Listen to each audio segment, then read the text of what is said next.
नमस्तेभ्यः। ओम नमस्तेभ्यः। ओम नमस्तेभ्यः। अहिंसा परमो धर्म की। आचार्य गुरुवर श्री कुंद कुंद भगवान की। आचार्य गुरुवर श्री ज्ञान सागर मुनि महाराज की। भिन्न जीवों के पास भिन्न भिन्न भावाभिव्यक्ति करने के साधन सामग्री विद्यमान रहते हैं।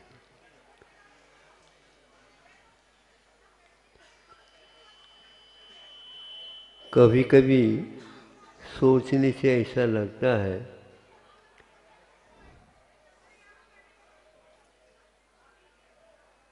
ध्यान लगाने के लिए या मन को शांत रखने के लिए भिन्न भिन्न चेष्टाएं की जाती हैं और करने के लिए शास्त्रों में विधान भी हैं। समयसार में एक स्थान पर उल्लेख किया है,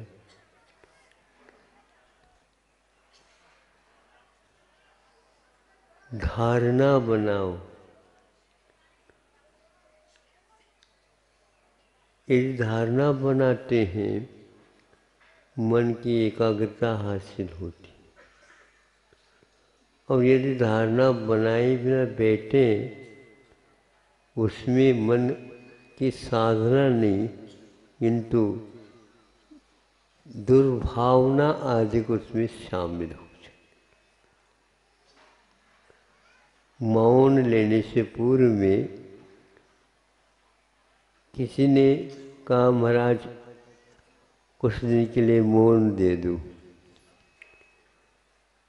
अभी मौन की आप साधना मत करो क्योंकि वह अलग ऊंची चीज है।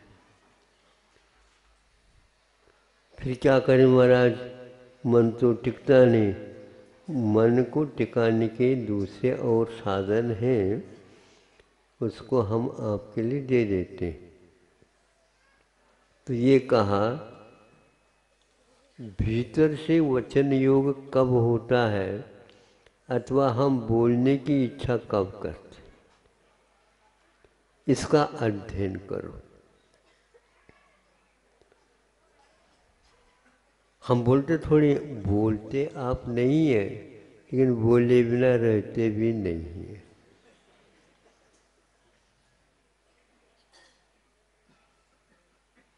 ये कैसे? तो आपको देखना है, उसको देखते नहीं है, बैठे बैठे रहते हैं और घंटों निकल जाते हैं, क्या क्या भूल गए पता नहीं। ऐसा है ही नहीं। अंतर्मुख के उपरांत निश्चित रूप से वचन योग होगा, जिसने कुछ सोचा है तो।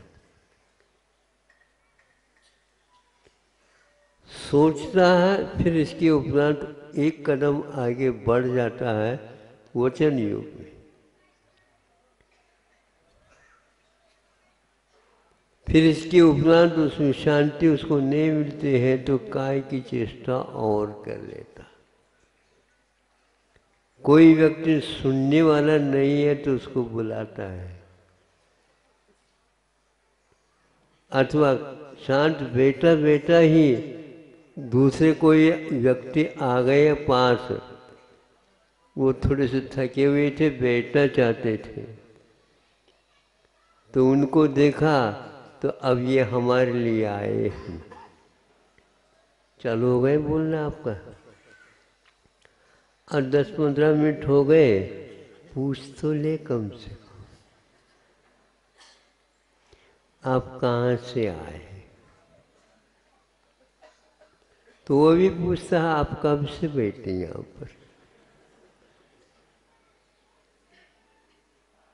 चालू हो गई वार्ता। हम बोलते नहीं। यदि संकोच हो गया तो भैया पूछो नहीं उनसे, कहीं गुस्सा न हो जाए। लेकिन मन में कुछ न कुछ तो ये उठता रहता उन व्यक्तियों को लेकर के। वो व्यक्ति आपके लिए सोचने के लिए बाध्य नहीं कर रहे हैं, लेकिन आप सोच रहे हैं। फिर धीरे धीरे जो व्यक्ति दो बैठे थे उन्होंने भी सोचा कि ये कुछ हमसे बोलना भी चाहते हैं या कुछ न कुछ तो विकल्प है। आपकी मनोवचन काय की चेष्टा का यह स्वरूप किसी को ज्ञात रहे या न रहे, स्वयं को भी ज्ञात नहीं हो पाता। इसलिए मौन रहने वाले के लिए मन को भी बोलना चाहता है तो उसको चुप बैठाने की हिम्मत चाहिए। और उसकी इच्छा शक्ति प्रबल होती चली जाए तो भी नहीं, हमने संकल्प लिया है, हम बोलेंगे नहीं। अब सामने वाला कुछ ऐसे निमित्त बन जाता है, हमें देख करके तो आपने मौन तो नहीं लिया, ये क्या हो रहा है ये हा? मन कैसा बोलता है, शांत बैठता नहीं। अब आप सोच लीजिए, पूर्व कोटि वर्ष को भी किसी एक साधक ने संकल्प पूर्वक मन वचन काय की चेष्टा के साथ संकल्पबद्ध हुआ, मुझे किसी से बोलना नहीं। तभी से असंख्यात गुण निर्जरा प्रारंभ हो गई, तो ये दुर्लभ होती है निर्जरा। तो वह उसमें व्यवधान के लिए कोई न कोई कर्म का उदय और आएगा, ताकि आपको बोलने के लिए प्रेरित करता रहेगा। क्योंकि ये दुर्लभ तो है ही, पक्का है। पूर्व कोटि तो बहुत लंबी चौड़ी है आयु अवधि, लेकिन कितने अनुभाग के साथ उसने संकल्प लिया, क्या मान करके इससे बंद होता है। हम निर्जरा चाहते हैं, संवर चाहते हैं, पुरुषार्थ मूलक कोई भी व्यवधान आ जाए तो भी, जंगल में इस प्रकार के व्यवधान आना स्वाभाविक है। कोई भी वन्य पशु आकर के उससे किसी भी प्रकार से घात लगा सकता है। उन सब में वह चिल्लाया नहीं, किसी को बुलाया नहीं, किसी से बोले नहीं, वहाँ से भगे भी नहीं।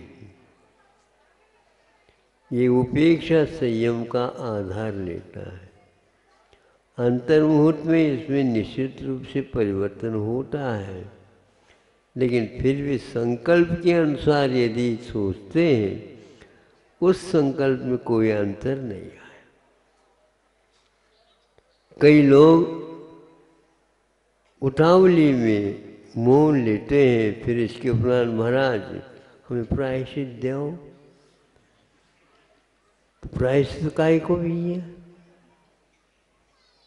आपने कल मौन की बात कही थी, तो हमने सोचा कि अब महाराज तो है ही नहीं, ऐसे कर ले, मौन ले ले।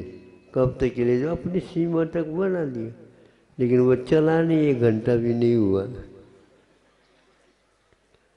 लिया था तो अब टूट गया, टूट गए तो हम क्या करें। महाराज जी को ये भी बताना चाहिए था, थोड़े थोड़े ले लेते तो हम भी थोड़े थोड़े ले लेते। ये नहीं बताया। ढूंढा मिला, गुरु महाराज मिले, बोला ऐसे देखो, मौन साधन करने के लिए अभ्यास भी चाहिए, दृढ़ता भी चाहिए, और शारीरिक और मनोबल भी चाहिए। वांग मनोगुप्तिर्यादान निक्षेपण आता है ना सूत्र, इसमें अहिंसा का परिपालन वह कर सकता है जिसके मन की दृढ़ता विद्यमान रहती। यदि आप वचन गुप्ती और मनोगुप्ती को नहीं रखोगे, महाव्रत की बात करोगे, तो महाव्रत से बात तो नहीं कर पाओगे, महाव्रत की बातें कर दोगे आप। मैं ऐसा करता हूँ यार, चुप बैठो, शांति रखो।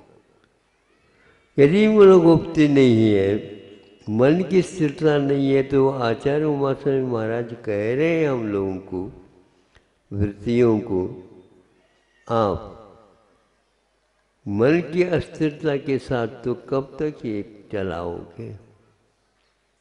दूसरा कोई भी सहयोग दे या न दे, आपने अपनी तरफ से इसका संकल्प लिया है तो उसे निर्वाह करें। परस्पोग्रो जीवानाम भी तो कहा तो है, इसमें कोई बाधा नहीं।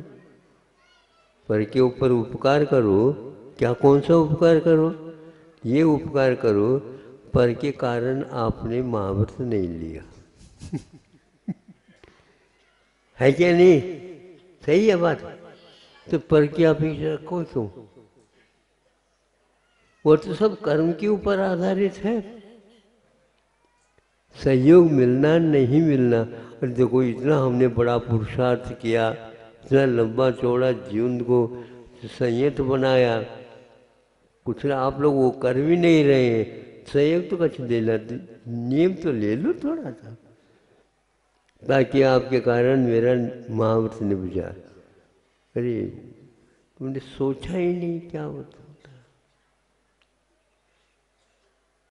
वो नहीं भी देता तो भी वह उसकी कोई अपेक्षा नहीं रखता।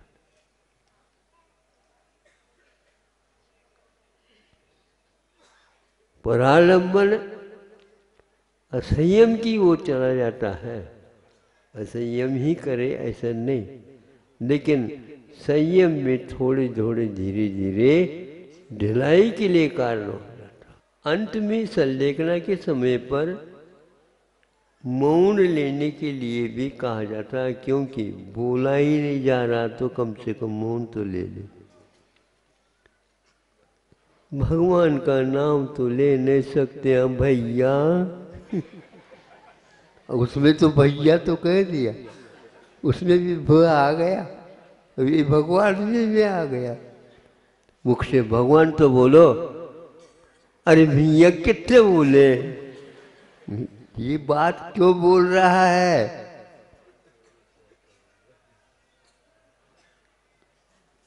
यह रोजमर्रा की बात है। अंतर मुहूर्त में ये परिवर्तन होते हुए भी भगवान का नाम कितनी बार लेते हैं, ये बहुत ही कठिन। इतनी बार तो दिन में भगवान बोलने वालों, स्वप्न में कितनी बार भगवान आते बताओ? बहुत कम, नहीं के बराबर कहो तो था। बहुत कम और नहीं के बराबर में बहुत अंतर है। नहीं के बराबर का अर्थ ये है कि नहीं के समान। समान अर्थ से जो है एक अर्थ होता है क्या? बोल नहीं रहे हैं, बोला नहीं जा रहा है, नहीं समझे? और एक बात, जब कोई भी रहेगा ही नहीं यहाँ पर तो बोलना ही भूल जाएंगे, लेकिन फिर भी आप मौनी नहीं कहलाओगे। हमें याद नहीं आ रहा, हमें याद नहीं, पीड़ा हो रही है, और याद आ जाता है तो बोलना प्रारंभ कर देते। कई लोग अष्टमी चतुर्दशी के मान लो मौन लेते हैं, सप्तमी और नवमी के दिन फोर्स के साथ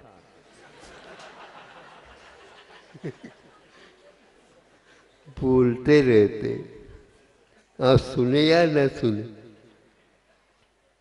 वो तो कमर कस कर के आज सुनाना है, बोलना प्रारंभ कर देते, नहीं चाहते हुए भी। हम नहीं सुनना चाहते तो वो नहीं सुनते सामने वाला, हमें कहने दो। क्या होता है इससे? थोड़ा सा हल्का होता है। तनाव को दूर करने के लिए भी ये बताया जा रहा है, उससे कुछ न कुछ तो बुलवाओ, उसको बातों में लगा दो। और जब बातों में लग जाता है तो आपको कहता है वो बैठ जाओ यहाँ पर, आपने बातों में लगाया मुझे, कोई नहीं बोलूँगा। ये सिर दर्द होने लग जाता है। कई लोगों को बोलने से सिर दर्द नहीं होता, नहीं बोलने से सिर दर्द होता है। बुरा न मानियो। इधर आ जाओ, हम सुना देते हैं आपको। हाँ, धर्म की बातें सुना करो। हो, ये धर्म की बातें अब करेगा, उससे रहा नहीं जा रहा, ये नहीं बता रहा। अब वहाँ यदि नहीं आता समय पर, वो भी सोचता, उनको बुला, अरे हमारा काम करना था, उन्होंने कह दिया था मैं आऊँगा, क्यों नहीं आ रहा? नहीं आता तो अब पकड़ कर ले आओ। ये स्थिति होती है, आज भी होती आ रही है। किसी के लिए यदि कोई बोलने वाला नहीं है तो चैन नहीं पड़ती। इसलिए घर में बाल बच्चे रहे तो बहुत अच्छा है, पोते के साथ तो कम से कम बोल ही ले।